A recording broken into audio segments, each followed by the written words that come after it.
part of our mission work involves a local orphanage in a town called San Ramon. And in 2003 or 4, I went down and was working in the orphanage, and that year there were 4 siblings, 2 boys, a girl, and a boy. Jose, Jerson, Yuli, and Emmanuel. Christy and I have 4 children, 2 boys, a girl, and a boy. And they almost matched identically the ages. And Christy and I had always talked about adopting.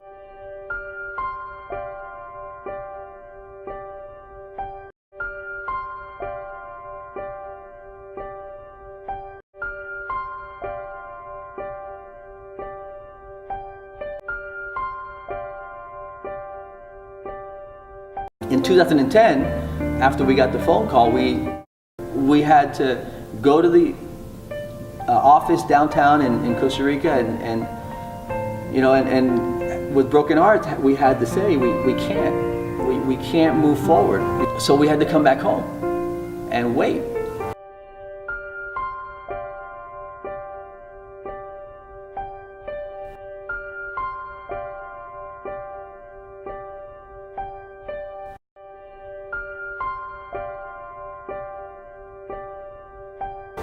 In 2013, and when I got there, this social worker sits me down, the psychologist sits me down and says, well, I wanted to talk with you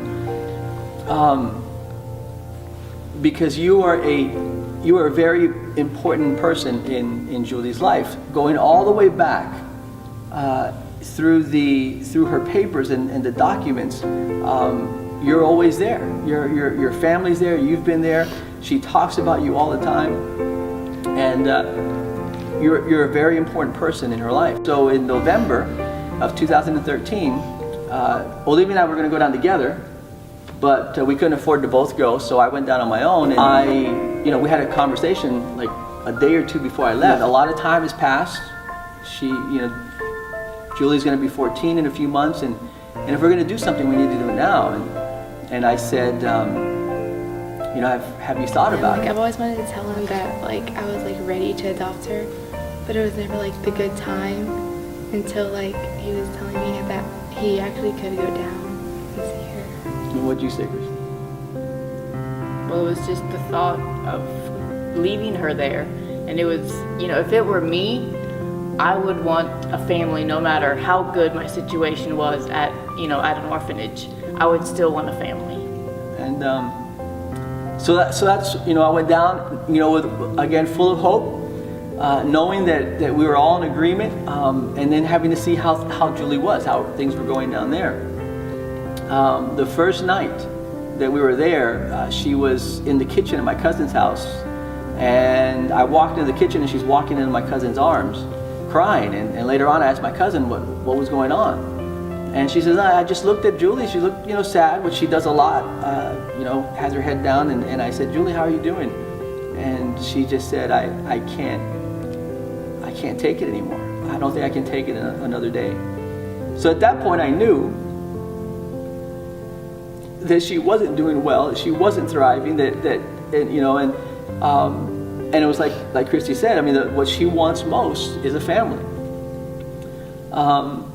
So we get through the weekend, and on Sunday I'm leaving, and I talked to her, and I asked her, I said, would you still like, I said, Julia, I don't know what'll happen, but I can promise you that I will go back and I will move whatever mountains I need to move to be able to bring you home with us.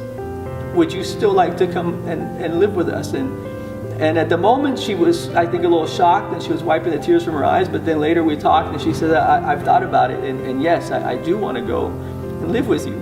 But James says you don't have because you don't ask. And when you do ask, you don't receive because you ask with wrong motives. And well, this is nothing, I have no problem in asking because it's not for us. And second, I believe that it's not only you don't have because you don't ask, but sometimes you have little because you ask for little.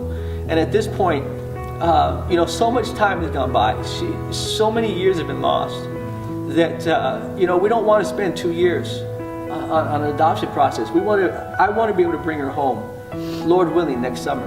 So that's why we're asking for help. We're asking for people to think and how much would are they able to give? We'd ask people to give generously, that you would consider how you would be able to join with our family to adopt Julie.